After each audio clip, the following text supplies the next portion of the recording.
Our hearts beat to the city streets.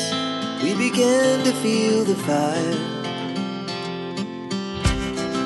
We rise like tall buildings as the chemicals they take us higher. 앞으로 수달 후에는 미국에서 원정 출산을 하기가 어려울 듯 싶습니다. 또한 미국의 관광비자를 강화하겠다라는 취임 즉시 이러한 내용을 행정으로서 실시하겠다라는 내용 나오고 있는데요. 그 내용이 어떤 내용인지 한번 짚어봅니다. 미국의 매체들은 한국처럼 막을 수는 없었을 것이라는 관점이 나오고 있습니다. 현재 한국의 대통령의 상황으로서는 월급의 지급이 합당할까요? 혹은 정지가 맞는 걸까요? 그에 대한 논란이 나오고 있습니다. 고등학교를 갓 졸업한 청소년들이 5만 명 이상 시국선언에 대여를 합류하고 있다는데요. 이것이 사상 최대라고 합니다. 경제적인 이유로 미국의 여성 셰리프가 선택한 두 번째 직업이 우리가 할 수 없는 직업이라고 합니다. 윤 대통령을 상대로 국민들이 정신적인 손해배상을 준비한다는 내용도 짚어봅니다. 이 차는 머스크가 미치기 전에 샀습니다. 도대체 무슨 내용으로 이런 말이 나오고 있을까요? 경찰관의 채취에 길에 쓰러진 저혈당의 여성, 그 여성을 구한 일이 있었습니다. 우리들이 알고 있는 피부 미용에 좋다라는 이 콜라겐, 그런데 이 콜라겐이 암의 합성화와 전이를 돕는다는 연구 결과가 나왔습니다. 한 푼 두 푼 모은 소중한 300만 원이 이름을 밝히고 싶지 않다라는 한 노인의 의도에 따라서 기부가 된 사건이 있었습니다. 이 할머니의 소중한 성금에 대해서도 짚어봅니다. 오늘도 전 세계에서 일어나고 있는 정보 시사 상식을 함께하는 시간입니다. 반갑습니다. 12월 10일 화요일입니다. 벌써 12월 달, 2024년도 12월 달이 3분의 1이 다 되었습니다. 우리 시청하시는 분들의 12월 달은 각종 모임이 많으실 텐데요. 건강 꼭 유의하시기 바랍니다. 자, 오늘은 전 세계에서 또 어떤 내용들, 어떤 관점들, 어떠한 이슈들이 있는지 한번 또 짚어보도록 하겠습니다. 끝까지 함께 해주시고요.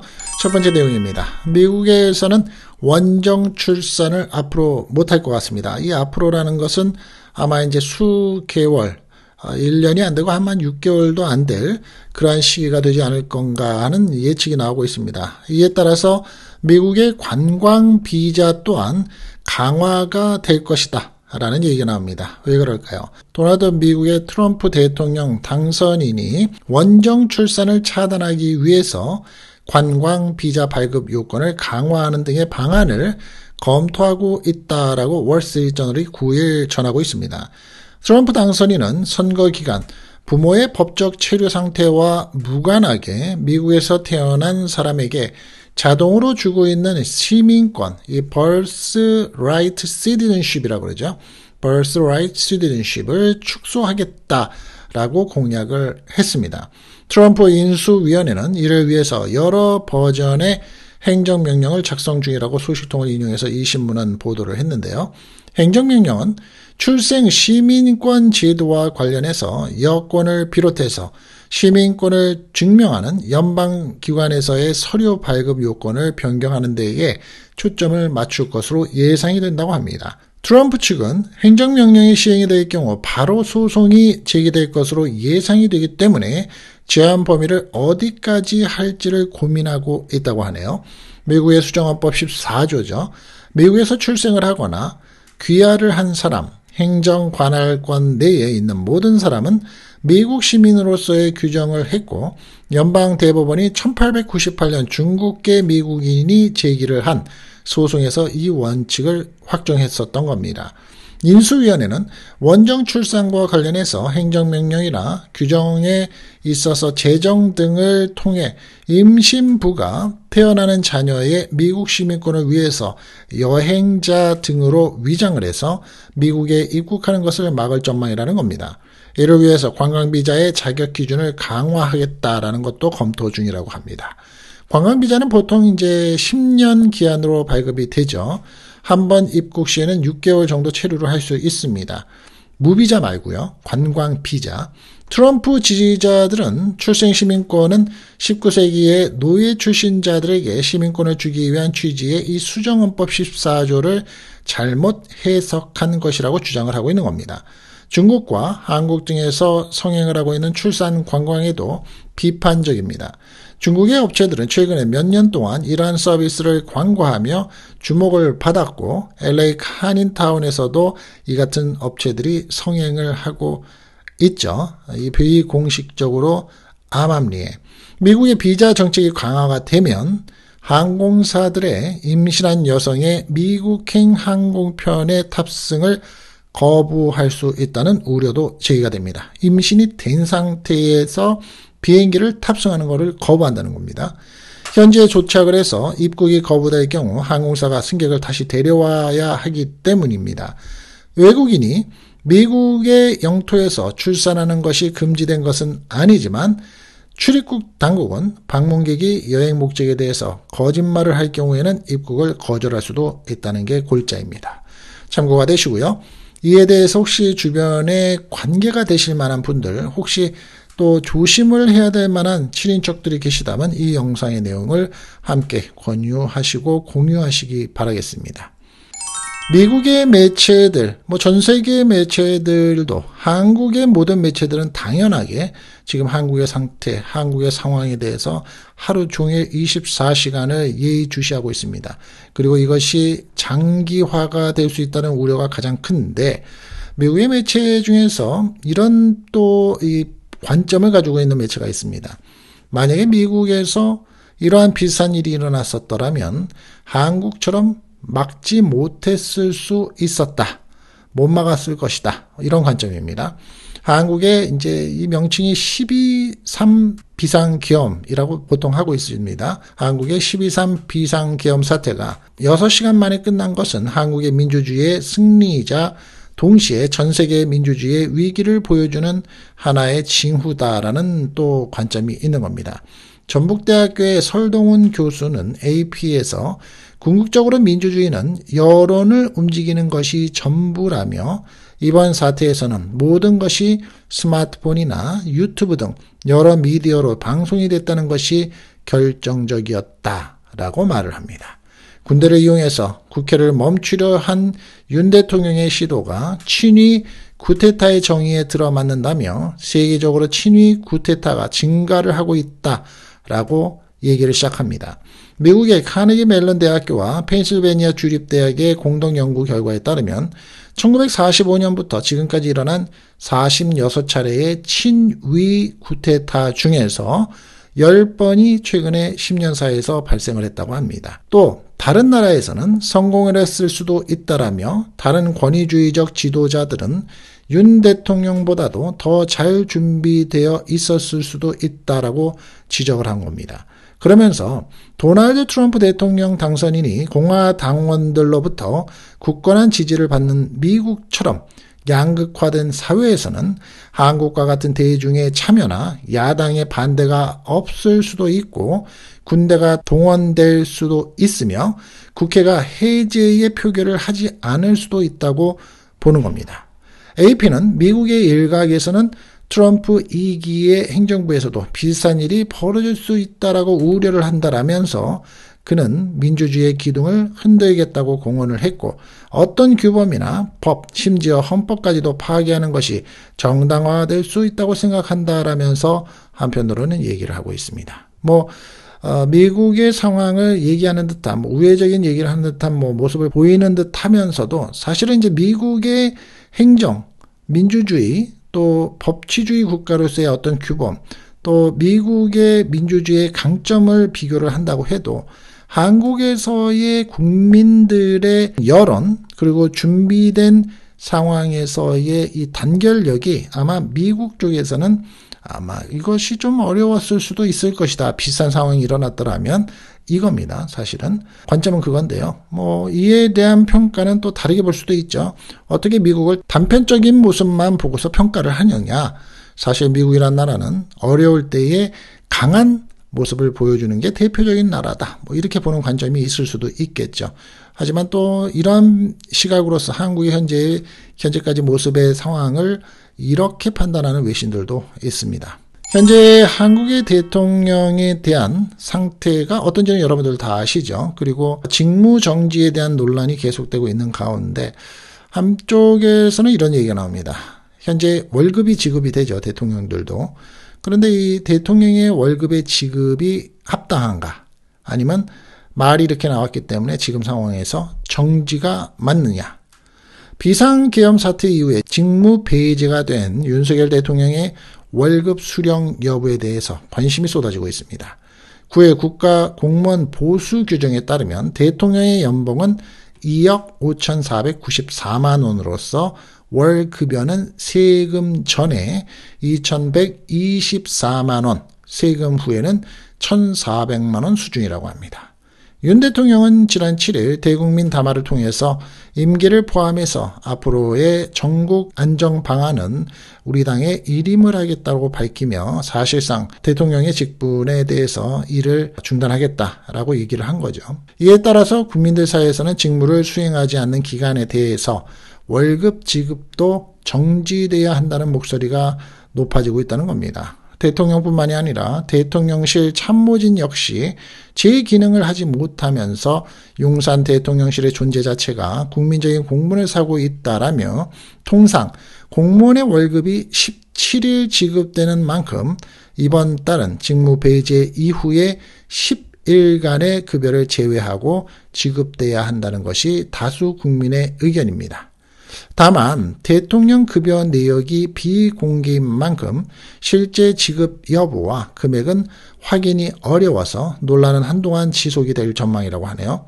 한편 윤 대통령은 취임 후에 월급의 10%를 기부하겠다고 밝힌 바 있었죠. 자, 여러분 생각은 어떠십니까? 대통령의 탄핵 이런 논란은 다 배제를 하고요.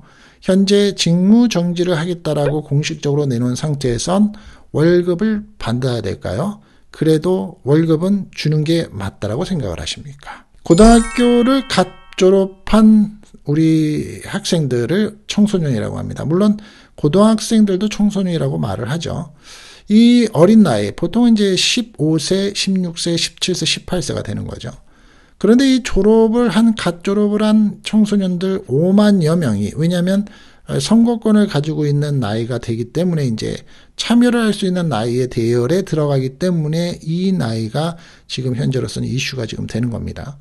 5만여 명 이상이 시국선언의 대열에 합류를 했는데 이것이 사상 최대라고 합니다. 청소년 4만 9천여 명 이상이 윤석열 대통령의 퇴진 및 처벌을 촉구하는 시국선언 대열에 합류를 했는데요. 공식적으로요. 청소년 시국선언으로서는 사상 최대 규모라고 합니다.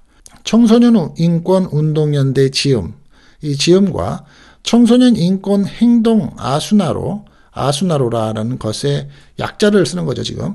관계자 30여 명은 10일 서울 광화문 광장에서 민주주의와 인권의 후퇴를 막는 청소년 시국선언을 진행을 했습니다. 이제 선두들이 얘기를 했다는 겁니다. 이번 시국선언문에는 청소년 49,052명이 지난 4일서부터 9일간 서명을 통해서 동참을 했다고 합니다. 19세 이상의 성인 950명과 지지단체 123곳도 참여를 했다고 합니다. 당초 목표치였던 1000명을 아득히 상회하는 숫자로서 청소년 시국선언 사상 최대 규모에 해당한다고 합니다. 빈둥지음의 활동가는 이번 시국선언에 합류한 이유에 대해서 관련하는 내용을 이렇게 얘기합니다. 글로 읽기만 하고 실천하지 못하는 지식은 무용하다라면서 그토록 싫어해온 부끄러운 어른들이 되지 않기 위해서라고 지적합니다. 이제 명분이 이렇다는 겁니다. 그토록 싫어해온 부끄러운 어른들이 우리는 되지 않기 위해서, 이게 명분이라는 거죠. 이 활동가들은 청소년 시민들은 3일 밤에 대통령의 3시간 계엄 천하로 삶이 무너졌다라고 얘기를 하면서 청소년들도 계엄 사태를 똑같이 맞이했으며 똑같이 밤을 설치며 불안해하고 내 삶이 어긋나지는 않을까 걱정을 했다고 목소리를 높였습니다. 참 이 센텐스는 좀 우리 기성 어른들이 좀 생각을 해볼 만한 일이죠. 똑같이 밤을 설치며 불안해하고 내 삶이 어긋나지는 않을까 걱정했다. 이 부분, 내 삶이 어긋나지 않을까 걱정을 했다.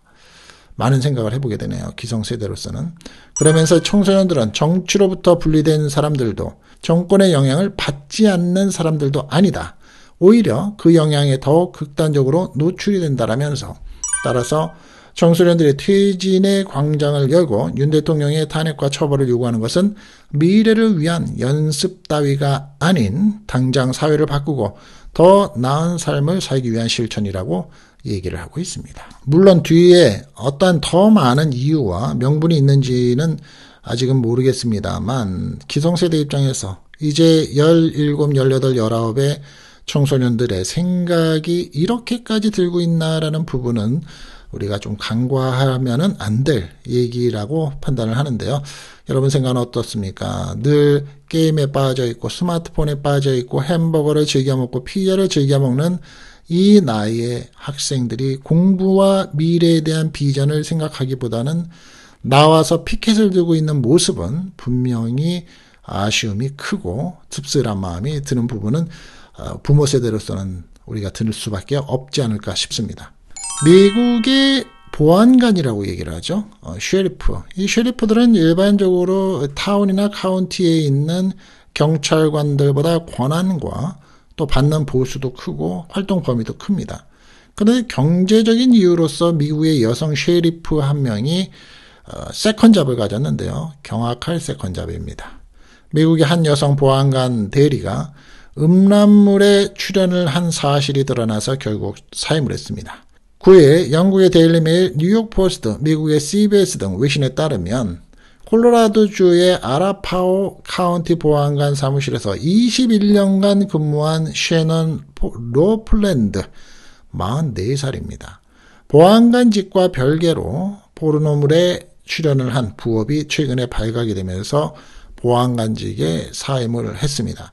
셰넌은 CBS와 인터뷰에서 부업으로 음란물에 출연하게 된 이유에 대해서 경제적인 사정이라고 설명을 했습니다. 그녀는 당시에 나는 집을 구하고 가족을 먹여 살려야만 했다. 이에 그들을 부양할 수 있는 합법적이고 수익성 있는 수단을 찾는 것이었다라면서 얘기를 합니다.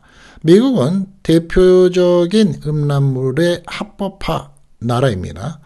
아라파호 카운티의 보안관 사무실이 셰넌이 음란물에 출연했다는 정보를 입수하고 내부 조사를 진행한 결과 그녀는 약 한 달간 업무 이외의 시간에 음란물을 촬영한 것으로 파악이 됐습니다.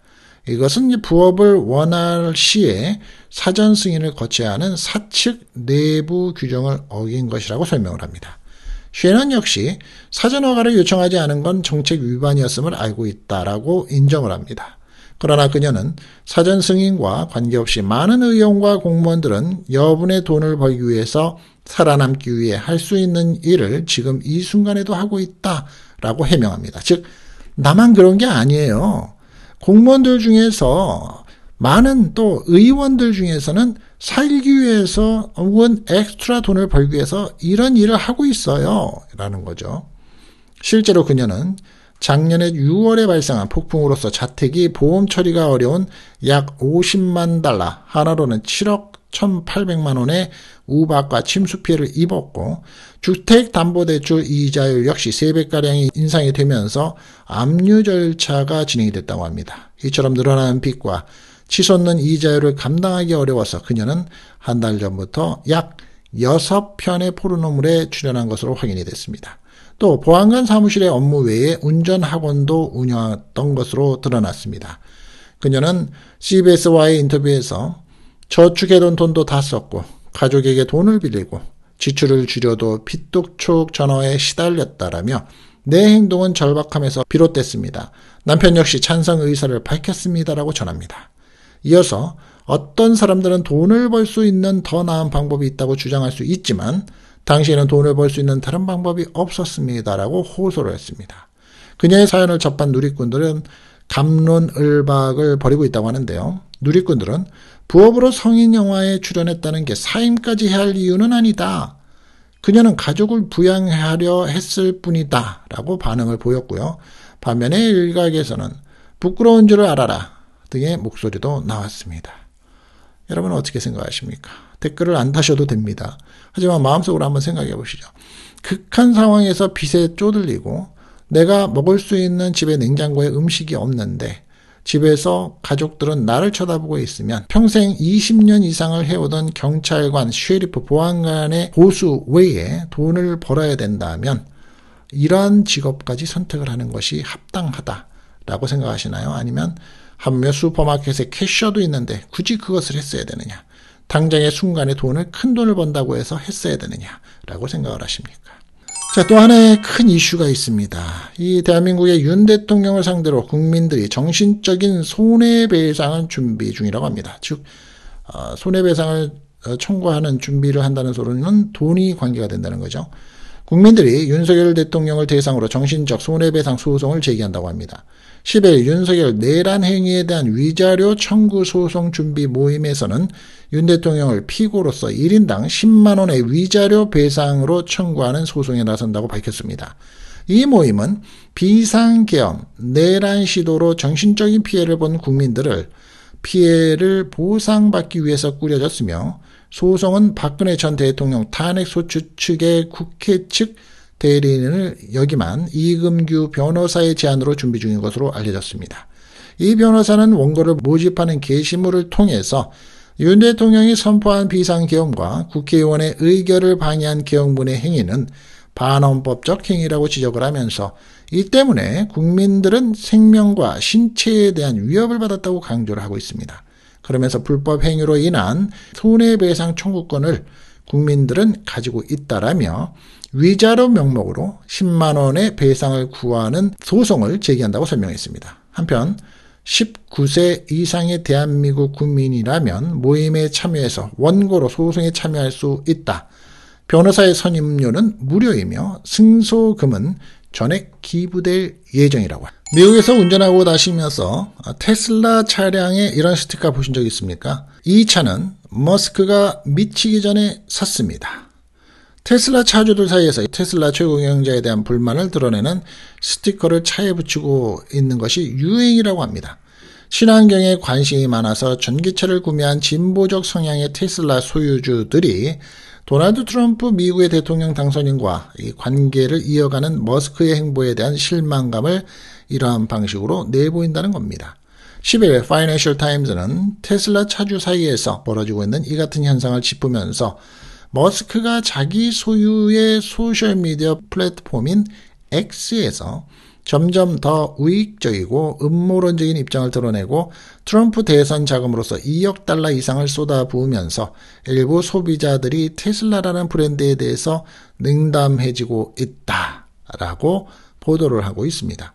2011년 테슬라를 처음 구입한 것을 시작으로서 13년간 테슬라 차량만 타왔다는 샌디에고의 주민 조 사이퍼는 테슬라를 소유하는 것은 마가 모자를 쓰는 것과 같은 느낌이라고 말을 합니다. 마가가 뭔지 아시죠? 마가는 미국을 다시 위대하게 Make America Great Again MAGA 마가의 영문 앞 글자를 따온 것으로서 트럼프 대선의 캠페인 구호였죠. 반 머스크 스티커 판매 사이트에는 테슬라를 다시 운전할 수 있어서 행복하다.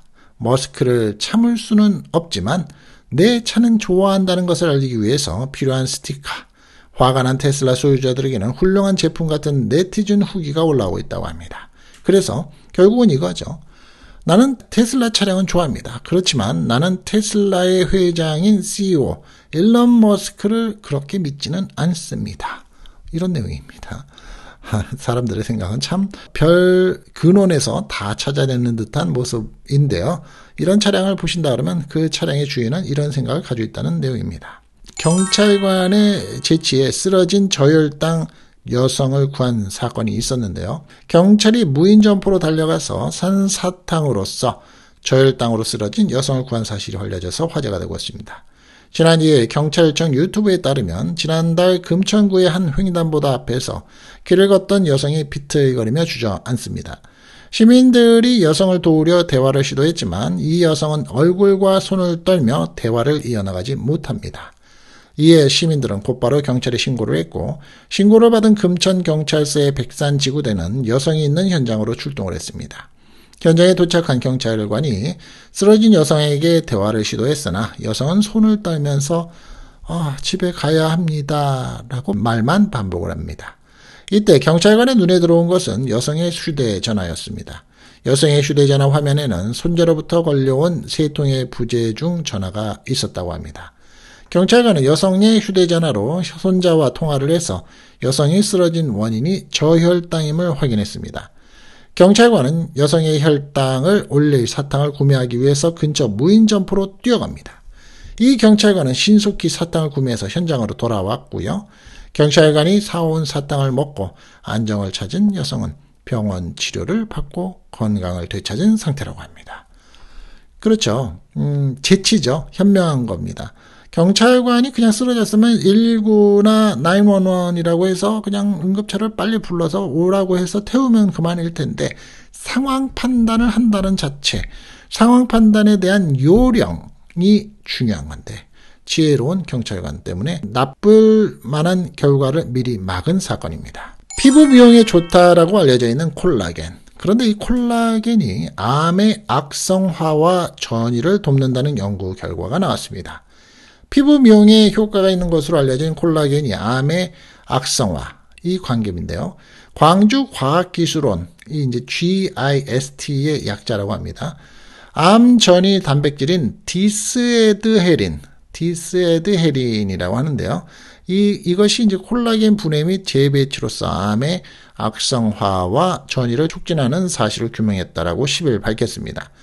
디스에드헤린은 암에서만 발현하는 단백질로서 침윤성과 전이성이 강한 암일수록 발현 정도가 높은 것으로 알려져서 미국의 국립인간유전체연구소의 질병유전체 데이터베이스에 암전이 단백질로 분류가 된다고 합니다. 암의 악성화 및 전이 메커니즘을 연구하고 있는 남정석 GIST 생명과학 부교수 연구팀은 2022년 수행한 선행 연구에서 이 디스에드헤린이 세포 신호 변환을 통해서 암의 악성화 및 전이를 유도한다는 사실을 밝히고 이를 억제하는 펩타이드 항암제를 발굴한 바 있다고 하네요. 연구팀은 선행 연구를 바탕으로서 대장암 환자의 단일 세포 공개 데이터 분석 및 임상 조직 분석을 통해서 디스에드헤린이 종양 미세 환경 내의 세포 외 기질의 대표적인 구성 성분인 콜라겐의 리모델링에 중요한 역할을 한다는 것을 규명했다고 합니다. 또 암의 악성도가 높을수록 이러한 현상이 더욱 활발히 일어난다는 사실을 발견했다고 하는데요. 남 교수가 지도를 하고 이충재 박사는 이제 국립암센터의 박사 후 연구원이라고 하는데요. 이충재 박사가 수행한 이번 연구는 한국연구재단의 중견연구자 지원사업과 바이오 의료기술 개발 사업, RTC 선도 연구센터 지원 사업, GIST, GRI 사업 지원을 받았으며 국제학술지 네이처 커뮤니케이션즈에 지난달 30일 게재가 됐다고 합니다. 참고가 되시고요. 구체적으로 이 콜라겐을 좋아하시고 이에 대해서 활용을 많이 하시는 분들은 조금 더 검색을 통하셔서 한번 확인을 해보시는 게 어떨까 권유해 봅니다. 한 푼, 두 푼 정말 모은 아주 피와 살과 같다라고 표현을 할 수 있는 아까웠었던 지난날에 100원, 200원, 1000원 이것을 모아서 소중하게 300만 원을 만드신 할머니가 이름을 밝히지 않고 기부를 하겠다는 일이 있었습니다. 사진 찍히고 이름 내는 것 바라지 않아요. 어려운 이웃을 돕기 위해서 알뜰살뜰 모아서 300만 원을 기부한 익명의 할머니가 주위에 훈훈한 감동을 주고 있습니다. 충주시에 따르면 지난 6일 오후 2시께 털모자를 깊숙이 쓴 할머니가 충북 충주시청에 들어섰다고 합니다. 주위를 두리번 거리다가 지나가는 공무원들에게 기부를 하고 싶은데 어디로 가면 될까요? 라고 단아한 목소리를 물었고 이를 접한 공무원들은 친절하게 5층 복지정책과로 안내를 했다고 합니다. 다소 긴장해 보이면서 복지정책과를 들어선 할머니는 조심스럽게 직원들에게 말을 꺼냈습니다. 살아오면서 주변에 많은 도움을 받은 것을 생각하며 모두가 어려운 시기에 더욱 힘든 겨울을 보낼 이웃에게 보탬이 되고 싶어요 라고 할머니의 마음을 접한 이미경 희망복지지원팀장과 황지연 주무관은 따뜻한 차를 건네면서 사연을 듣게 됐다고 합니다. 할머니는 본인도 형편이 넉넉지 않지만 틈틈이 모았다라고 말을 하면서 직원들의 질문에는 더 이상 얘기를 털어놓지 않으려 했다고 합니다. 이에 이 팀장과 황 주무관은 할머니에게 이름과 사는 곳 등을 물어봤지만 그냥 충주에 살아요 라고 손사래를 치면서 거절을 하고 말았다고 합니다. 더 알려지지 않고 싶습니다 라고 잘라 말했고요. 할머니의 순수한 마음을 파악한 직원들은 더 많은 것을 묻고 싶었지만 어쩔 수 없이 감사의 마음을 전하고 문 앞까지 배웅을 했다고 합니다. 할머니와 대화를 나눈 이미경 팀장은 대전일보와의 통화에서 요즘같이 어수선한 시기에 할머니의 마음을 전해드리니 한편으로는 아직까지 많은 따뜻한 분들이 계시는구나 라고 생각을 했다면서 할머니가 주신 소중한 성금은 저소득층을 위해서 쓰겠다라고 말을 했다고 합니다. 감사합니다. 그리고 많은 분들을 세상을 저도 살아나가면서 보면 어려웠던 시기를 경험하시고 도움을 받으신 분들이 남을 돕는다는 모습을 참 많이 봅니다. 저 역시 살아오면서 이번 겨울만큼은 12월만큼은 마무리를 짓는 시간을 가지면서 그동안에 나를 감사하게 나를 도와주고 내가 힘들 때 내 곁에 있었던 사람들이 누구였는지를 한번 생각해보는 시간을 가질까 합니다. 여러분들도 시간이 되시는 분들은 한 번쯤 생각을 해보시고 지난날의 추억, 지난날에 있었던 소중한 시간들에 대한 여러분만의 지난날의 시간을 한번 생각해 보실 수 있는 시간이 있으시면 어떨까라고 권해봅니다. 자, 오늘 저와 함께 끝까지 해주신 여러분들 감사드립니다. 제가 준비한 영상은 여기까지입니다.